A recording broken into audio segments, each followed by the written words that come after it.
கன்னிராசியில் பிறந்த நண்பர்களுடைய வாழ்க்கையிலையும் வாழ்வாதாரத்திலையும் வரக்கூடிய குரு பயிற்சி காலகட்டத்தில் இந்த பிரபஞ்சமானது எந்த மாதிரியான மாற்றங்களை தரப்போகுதுன்றதை பற்றி தானுங்க ஆதாரபூர்வமாக இந்த பதிவில் நம்ம பார்க்க போகிறோம்.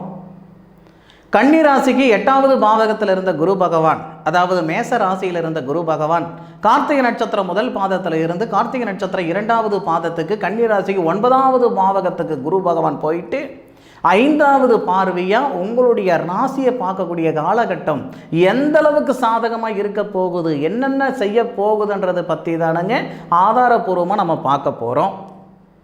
மே மாதம் 1ஆம் தேதினா சித்திரை மாதத்துக்கு 18ஆம் தேதி புதன்கிழமைங்க. பொதுவாக குரு பகவான் ஒரு வருடம் ஒரு பாவகத்தில் இருப்பார். இந்த தருணத்தில் பார்த்தீங்கன்னா 2024வது வருடம் மே மாதம் 1ஆம் தேதியிலிருந்து 2025வது வருடம் மே மாதம் 15ஆம் தேதி வரை கிட்டத்தட்ட பார்த்தீங்கன்னா ஒரு வருஷம் 14 நாட்கள் 379 நாட்களுக்கு உங்களுடைய ராசிக்கு 9வது பாவகத்தில் குரு பகவான் வரார். அற்புதமான இடம். ராசிக்கு 9ல் குரு பலன், குருவுடைய பார்வை உங்கள் ராசி மேலே எப்பேற்பட்ட நேர காலங்களாக இருக்குன்றது யோசனை பண்ணிக்கோங்க. ஃபர்ஸ்ட் ஆஃப் ஆல் கன்னிராசியில் பிறந்த நண்பர்களுக்கு புத்திர விருட்சம் வர்றதுக்கு அருமையான நேரம் இந்த நேரம். கல்யாணம் ஆனவங்களுக்கு எல்லாமே வருஷம் திரும்புறதுக்குள்ளார குழந்தை பிறக்கிறது இல்லைங்க. 5 வருஷம் கழித்து குழந்தை பாக்கியம் நின்னவங்களையும் நம்ம பார்த்துருக்கோம், 10 வருஷம் கழித்து குழந்தை பாக்கியம் கிடைச்சவங்களையும் பார்த்துருக்கோம். அப்படி புத்திர வளர்ச்சியில் சங்கடம் இருக்கக்கூடிய கன்னிராசி நண்பர்களுக்கு வரக்கூடிய குரு பயிற்சி காலகட்டத்தில் 100% புத்திர வளர்ச்சி ஏற்படும். அதில் எவ்விதமான மாற்று கருத்து இல்லை. கல்யாணம் 12 வருஷம் ஆகுதுங்க, பார்க்காத வைத்தியம் இல்லைங்க, பண்ணாத பரிகாரம் இல்லைங்க, போகாத கோவில் குளம் இல்லை, ஊர் உலகத்தில் ஒரு ஜோசிகாரரை விடலைங்க, யாராவது நல்ல விஷயம் சொல்ல மாட்டாங்களான்ற ஆதங்கத்தில் எல்லாருக்கிட்டையும் சாதகம் பார்த்துருக்குறேங்க. செலவழித்த காசெல்லாம் செம்பாகி போச்சு, இது வரைக்கும் நாங்கள் கும்பிட்ட கடவுள் எல்லாம் கல்லாகி போச்சு. இப்படியெல்லாம் வருத்தப்பட்டு இருந்த நண்பர்களுக்கு அற்புதமான தருணம், அற்புதமான நேரம் வரக்கூடிய குரு பயிற்சி காலகட்டம். 100% புத்திர வளர்ச்சி பெருகும். நம்பிக்கையாக இருங்க. 2024வது வருடம் மே மாதம் 1ஆம் தேதியிலிருந்தே உங்களுக்கு அந்த புத்திர வளர்ச்சி கொடுத்துருமா சார்? நல்லா ஒரு விஷயம் புரிஞ்சுக்கோங்க. ஒரு கிரகம் ஒரு பாவகத்துக்கு வந்துட்டால் அந்த கிரகம் அது முடிகிற வரைக்கும் அந்த பாவகத்திலிருந்து வெளியே வர வரைக்கும் ஒரே மாதிரியான பலன்கள் சத்தியமாக தரமாட்டார். புத்திரபாகியத்தில் வளர்ச்சிகள் கொடுக்குதுன்னா எந்த தருணத்தில் கொடுக்கும்? செப்டம்பர் மாதத்துலேருந்து தான் அதுக்கான பிராத்தம் ஏற்படும். அதுக்கு முன்னாடி குழந்தை பாக்கியம் கொடுக்காதா சார்? கொடுக்க தான் செய்யுது. ஆனாலும் நான் முதலியே சொன்னேன் இல்லைங்களா, ஒரு ராசியில் பிறந்த எல்லாருக்கும் ஒரே மாதிரியான பலன்கள் கொடுக்கறதில்லை. 10 வருஷமாக நான் அதாவது நான் புத்திர பாக்கியம் இல்லாமல் கஷ்டப்பட்டுட்டு இருக்கிறேனுங்க, 5 வருஷமாக புத்திர பாக்கியம் இல்லாமல் கஷ்டப்பட்டுட்டு இருக்கிறேனுங்கன்னு சொல்லக்கூடிய நண்பர்களுக்கு செப்டம்பர் மாதத்தில் இருந்து, அதாவது குரு பகவான் சந்திர பகவானுடைய நட்சத்திரத்தில் ஏறும் பொழுது உங்கள் ராசிக்கு 9வது பாவகத்தில் இருக்கக்கூடிய குரு பகவான் ஒரு வருஷம் 14 நாள் 9வது பாவகத்தில் தான் இருக்கிறார். ஆனால் 3 நட்சத்திரத்தை ட்ராவல் பண்ணுவார். மே மாதம் 1ஆம் தேதியிலிருந்து செப்டம்பர் 12ஆம் தேதி வரைக்கும் சூரிய பகவானுடைய நட்சத்திரத்தில். அந்த தருணத்தில் புத்திரபாகியம் வளர்ச்சிகள் மேக்சிமம் இல்லை. அந்த நேரத்தில் நீங்கள் செய்ய வேண்டிய வேலை வேறு. நான் சொல்கிறேன் உங்களுக்கு, புத்திரபாகியம் அப்படின்னு ஒரு விஷயம் நான் சொன்னேன் இல்லைங்களா, அந்த புத்திரபாகிய விஷயம்ன்றது செப்டம்பர் 12ஆம் தேதியிலிருந்து 2024வது வருடத்தில் செப்டம்பர் 12ஆம் தேதியிலிருந்து 2025வது வருஷத்தில் ஜனவரி ஃபுல்லாக, அப்போ செப்டம்பரில் 18 நாள், அது போக அக்டோபரு, நவம்பரு, டிசம்பரு, ஜனவரி, கிட்டத்தட்ட 5 மாத காலம் புத்திர வளர்ச்சிக்குரிய அற்புதமான தருணம். சந்திர பகவானுடைய நட்சத்திரத்தில் குரு சந்திரனுடைய நட்சத்திரத்தில் ஏறும் பொழுது குரு சந்திர யோகமாக இருந்து உங்களுடைய ராசியை பார்க்கக்கூடிய தருணம் சூப்பர். உங்கள் ராசியை மட்டும் பார்க்கல, அவர் உங்கள் ராசிக்கு 5வது பாவகன் சொல்லக்கூடிய புத்திர ஸ்தானத்தை பார்க்குறார். புத்திர காரகன் குரு லாபஸ்தானாதிபதி நட்சத்திரம் ஏறி உங்கள் ராசி 5வது பார்வையை பார்த்துட்டு உங்கள் ராசிக்கு 5வது பாவகன் சொல்லக்கூடிய புத்திர ஸ்தானத்தை பார்க்குறார். சத்தியமாக அது நடக்கும். இது ஒரு புறம் இருக்கட்டும். மனுஷனுக்கு மிகப்பெரிய ஒரு சோகமே என்ன அப்படின்னா, ஆதங்கமே என்னென்னா புத்திர வளர்ச்சி இல்லாதது. அப்பேற்பட்ட புத்திர பாக்கியம் இந்த தருணத்தில் வரப்போகுது. இதை விட சந்தோஷம் வேறு எதுவுமே இல்லை. அடுத்தது மே மாதம் 1ஆம் தேதியிலிருந்து 2024 மே மாதம் 1ஆம் தேதியிலிருந்து செப்டம்பர் 12ஆம் தேதி வரைக்கும் பொருளாதாரத்தில் இருக்கிற சங்கடங்களை சரிப்படுத்திக்கிடலாம். 12 கூடிய நட்சத்திரம், அதாவது 12வது பாவகத்துக்கு அதிபதி சூரிய பகவானுடைய நட்சத்திரத்தில் குரு பகவான் இருந்து உங்களுடைய ராசியை பார்க்குறார்.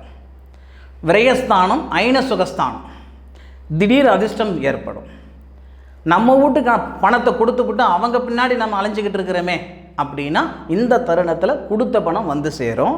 வாங்கின பணத்தை திருப்பி கட்டுறதுக்கான ஒரு திறமையை கொடுத்துரும் இந்த பிரபஞ்சம். அப்போ வேலைவாய்ப்பு சௌகரியமாக இருந்தால் தானுங்க நம்ம வாங்கின பணத்தை கட்ட முடியும்.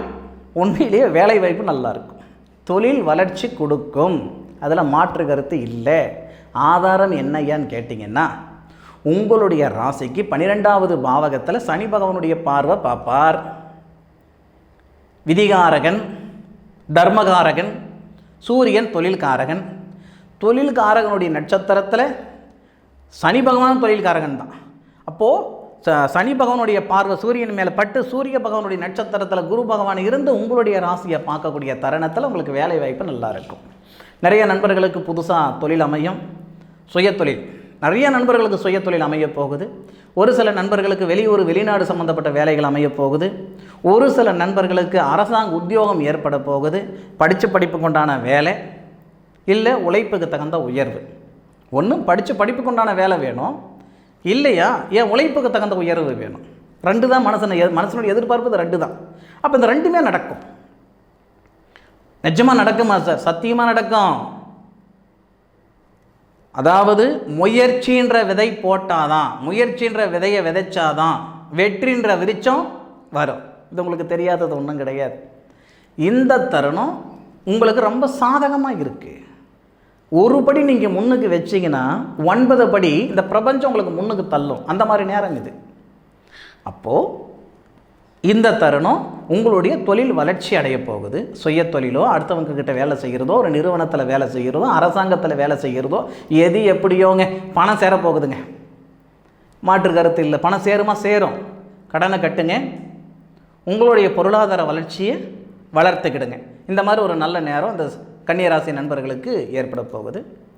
இது எவ்வளோ காலம் வரைக்கும் ஏற்படும் சார் அப்படின்னு கேட்டிங்கன்னா, மே 1 இருந்து செப்டம்பர் 12 வரைக்கும். செப்டம்பர் 12க்கு மேற்கொண்டு ஜனவரி 2025 வரைக்கும் புத்திரபாகியத்தில் இருக்கிற சங்கடம் சரியாக போகுது. பூர்வீக சொத்தில் இருக்கிற சங்கடங்கள் சரியாக போகுது. பாகப்பிரிவினைன்றது எத்தனையோ பேருக்கு நடக்காமல் இருக்குது. 2 தலைமுறையாக பாகப்பிரிவினை பண்ணிக்கல, 3 தலைமுறையாக பாகப்பிரிவினை பண்ணிக்கல, இல்லை எங்கள் அண்ணன் தம்பிகளுக்குள்ளே நான் பாகப்பிரிவினை பண்ணிக்கல அப்படின்ட்டு சங்கடப்பட்டு இருக்கிற நண்பர்கள் இருக்க தானே செய்கிறீங்க. அப்போது அந்த மாதிரி நண்பர்களுக்கு அந்த சொத்து பிரச்சனைகள் சரியாகும். உங்கள் அப்பா வாங்கின சொத்தாக இருக்கட்டும், உங்கள் தாத்தா வாங்கின சொத்தாக இருக்கட்டும், ஏன் நீங்கள் வாங்கின சொத்தாக இருக்கட்டும், மண்ணு மனையில் இருக்கிற சங்கடங்கள் சரிப்படுத்திக்கிறதுக்கு உண்டான நேரம். உங்கள் மண்ணு மனையில் வழக்கு இருக்குதுங்க அப்படின்னா அந்த வழக்கு உங்களுக்கு சாதகமாக அமைகிறதுக்கு உண்டான நேரம்.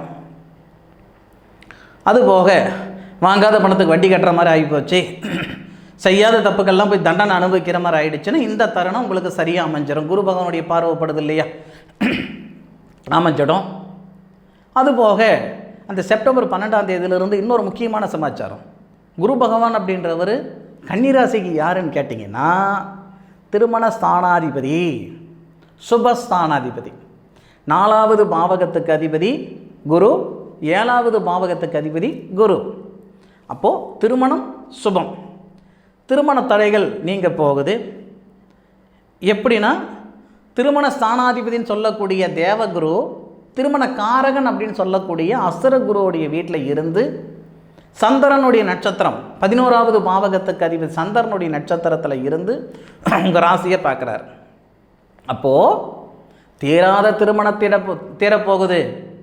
10 வருஷமாக வரன் பார்த்து பார்த்து சலிச்சு போயிட்டேன், பார்க்காத ஜோசியுமே இல்லை, பார்க்காத ஜோசிகாரரும் கிடையாது, ஒருத்தர் சொன்னது கூட எனக்கு நடக்கலை, விரக்தியில் இருக்கக்கூடிய உங்களுக்கு இந்த தருணம் மனவரையில் மாப்பிள்ளையாக உங்களை உட்கார வைக்க போகுது. இந்த நேர காலங்கள் இது வரைக்கும், இந்த நிமிஷம் வரைக்கும் 2024 செப்டம்பரில் வரைக்கும், செப்டம்பர் 12ஆம் தேதி வரைக்கும் நீங்கள் சன்னியாசியாக தான் இருக்கிறீங்க.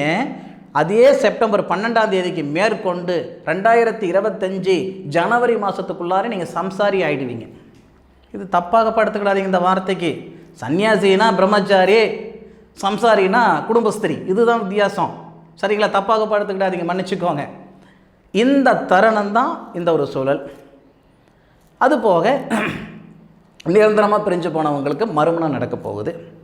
இந்த மாதிரி ஒரு நல்ல விஷயம் எல்லாமே இந்த 2025 ஜனவரிக்குள்ளார நடக்க போகுது. 2024 செப்டம்பர்லேருந்து ஜனவரி, அந்த 5 மாதத்துக்குள்ளார நடக்க போகுது. பிரிஞ்சு போன காதலர்கள் ஒன்று சேர போகிறீங்க. அருமையான நேரமாக இருக்கும். மனசுக்கு சொத்து பத்துன்றது ரெண்டாவது பட்சம். மனசுக்கு நிம்மதி சந்தோஷம் இருக்கணும் இல்லையா? அந்த நிம்மதி நிறைவு தரக்கூடிய தருணம் இந்த நேரம் தான் கன்னிராசி நண்பர்களுக்கு. வெளிநாட்டில் இருக்கிற நண்பர்கள் இந்த நேரமெல்லாம் சூப்பராக பயன்படுத்திக்கோங்க. இந்த தருணம் சொந்தமாக வீடு வாசலெல்லாம் வாங்குறதுக்கு யோகம் கொடுக்கும். ஏன்னா லாபஸ்தானாதிபதி நட்சத்திரத்தில் திருமணஸ்தானாதிபதி பார்க்குறாரு இல்லைங்களா? அதனால் நிறைய நண்பர்களுக்கு சாதகமான நேரமாக இருக்கும். வெளிநாட்டில் இருக்கிற, ஏன்னா புதன் அப்படின்றது வெளிநாடு கிரகம். அதாவது வெளிநாடு கிரகம் அப்படின்னா வெளிநாட்டு தூதகரம்னு சொல்லுவாங்க அந்த புதனை. சரிங்களா? அருமையான ஒரு அமைப்பு. ரெண்டாவது, எல்லா கிரகங்களை விட அந்த படிப்பு ஸ்தானம் ஞானம் அதிகமாக இருக்கக்கூடிய ஒரு கிரகம் எதுன்னு கேட்டிங்கன்னா புதன். அப்போது அந்த புதன் உங்களுடைய ராசியில் கேது பகவான் ஞானகாரகன். அப்போ கேது பகவான் குரு பகவானுடைய பார்வையில் வந்துடுவார். விநாயகர் வழிபாடு கூட எடுத்துக்கோங்க, சூப்பராக இருக்கும். அதுவும் அரச மரத்தடி விநாயகர் கோவில், அரச மரம் வேப்ப மரம் சேர்ந்துருக்கும். அதுக்கு அடியில் விநாயகர் இருந்தால் அந்த விநாயகர் கோவிலை வலம் வரும் பொழுது அவ்வளோ ஒரு திருப்திகரமாக இருக்கும், அவ்வளோ பிரம்மாண்டமாக இருக்கும், பிரகாசமாக இருக்கும். அது ட்ரை பண்ணுங்க. ஸோ இந்த தருணம் சூப்பராக இருக்குது. அப்புறம் வாகன யோகம்ன்றது அந்த 2024 நமக்கு மே மாதத்துலேருந்தே கொடுத்துரும். அது ஒன்றும் பெரிய விஷயம் கிடையாது. ஏன்னா பொதுவாகவே கன்னிராசி நண்பர்கள் பார்க்குற வண்டியெல்லாம் வாங்கணுன்ற எண்ணம்லாம் வராது. அவசியப்பட்டால் தான் வாங்குவாங்க, அத்தியாவசியமாக இருந்தால் வாங்குவாங்க, அனாவசியமெல்லாம் வாங்க மாட்டாங்க. வாகன யோகம் இருக்க தான் செய்யுது. சில பேருக்கு வாகன யோகம் இருக்கும், சில பேருக்கு வீடு வாசல் யோகம் இருக்கும். சரிங்களா? ரெண்டில் ஏதாவது ஒன்று கன்னிராசி நண்பர்களுக்கு நடக்க போகுது, அதில் மாற்று கருத்து இல்லை. ஒரு விஷயம் சொல்கிறேனுங்க, காசு பணம் இது அப்பாற்பட்ட விஷயம், மதிப்பு மரியாதை தேவை. ரெண்டாவது, ஒரு நல்ல நேரம் இருக்கும்போது சௌகரியமாக சந்தோஷமாக நிம்மதியாக ஜாலியாக இருக்கிறது, அது எல்லோரும் செய்கிறது. நல்ல நேர காலங்கள் இருக்கும்போது நிரந்தரமான சம்பாதனைக்கு வழி பண்ணிட்டோன்னு வச்சுக்கோங்களேன், கெட்ட நேரம் வந்தாலும் நிம்மதியாக இருந்துக்கலாம் இல்லையா? நான் சொல்கிற கருத்து கொஞ்சம் புரிஞ்சுக்கோங்க.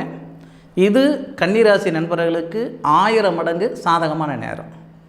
நம்ம சாகிற வரைக்கும் இதே மாதிரி ஒரு சாதகமான நேரம் வரும்னால சொல்ல முடியாது.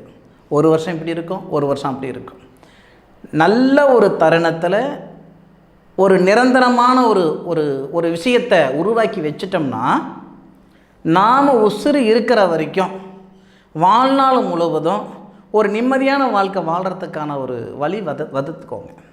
நீங்கள் போடக்கூடிய விதை இந்த தருணத்தில் நார்மல் மரமாக இருக்கக்கூடாது, ஆலமரமாக இருக்கணும். இந்த நேரத்தில் நீங்கள் எடுக்கக்கூடிய முடிவு ஒரு 20 வருஷத்துக்கு நிம்மதியாக இருக்கிற மாதிரி ஒரு யோசனைகள் செய்து ஒரு முடிவு எடுத்து ஒரு தொழிலோ அல்லது ஒரு அமைப்புகள் செய்துக்கோங்க. அற்புதமான நேரம் இது. எல்லா விதத்துக்கும் எல்லா விஷயங்களுக்கும் உகந்த ஒரு தருணம் இந்த கன்னிராசி நண்பர்களுக்கு. பொதுவாக கன்னிராசி நண்பர்களுக்கு அதிகமாக சொல்ல தேவையில்லை.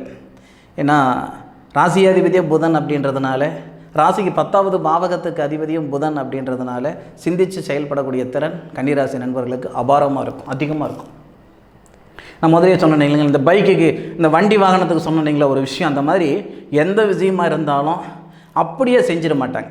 நிறுத்தி நிதானமாக பொறுமையாக சிந்தித்து யோசனை பண்ணி அதன் பிறகு தான் ஒரு முடிவு எடுப்பாங்க.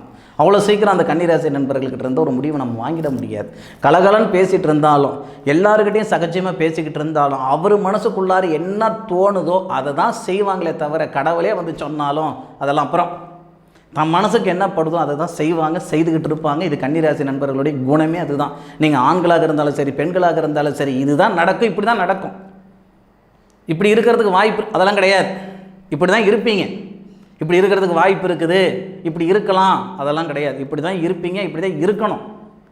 இந்த மாதிரி தான் அந்த கன்னிராசி நண்பர்கள் இருப்பாங்க. இது சிறந்த நேரம், சிறப்பான நேரம்.